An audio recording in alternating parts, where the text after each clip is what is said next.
how is Denethor in the books different to John Noble's performance of Denethor? In your opinion? Well, in the books, I think he's a lot more.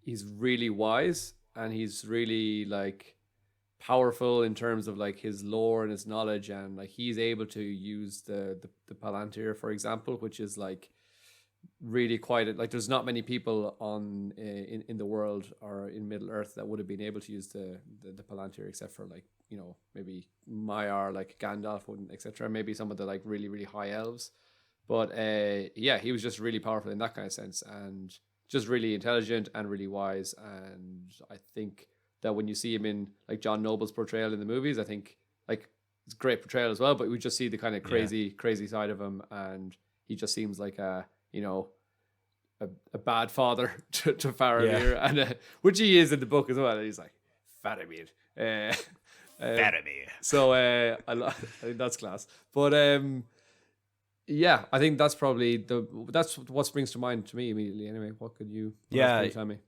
No, you're right. It's all about, like, he does kind of seem like he's a bit of a grumpy, stubborn old man. That also, sorry, I was going to say as well, we also know kind of his reasonings as to why he's got more and more sour and bitter over the years as well, because like after the death of his wife, he really kind of becomes even more against Faramir in that moment. He's kind of like, you know, clinging on to Boromir as his closest heir. But yeah, sorry, that's basically. No, that's all good. And yeah, what you said there backs up the reason why he should be grumpy and sour. But at least in the books, he's not like a complete madman. Like when Gandalf arrives in the film, he's just like, no, I don't need Gondor, or I don't need Rohan, and blah blah blah. He's more proud.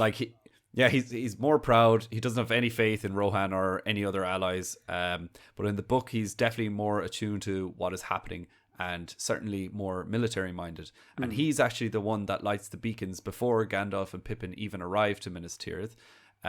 Because in the book it explicitly says that they see the beacons on their journey. That's right. To Minas Tirith.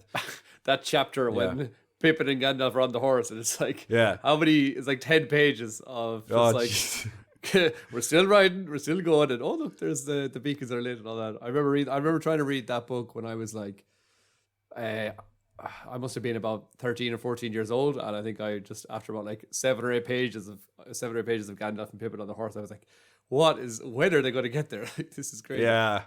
And then you see the next chapter and it's like, The Ride Part 2. It's a long chapter, but it is cool when you actually break it down. Those beacons, however, are actually for the aid of nearby Gondorian armies rather than Rohan. But Denethor also sends a ceremonial red arrow to King Theoden in a plea for help, to which Theoden responds, quote, "The red arrow," said Theoden, holding it, as one who receives a summons long expected and yet dreadful when it comes. His hand trembled. "The red arrow has not been seen in the mark in all my years. Has it indeed come to that?" So it's funny, actually, in the books, I don't think it really says anywhere else in any of the books what the hell this red arrow is about, but you can clearly see that it's some sort of ceremonial agreement between Rohan and Gondor that, like, we need your help. But there actually isn't that much information on it. You have been served. And he's like, yeah, exactly. Someone just knocks on the door and it's like, red arrow, damn. Yeah. But yeah, poor old Theoden receiving this awful news. Sucks.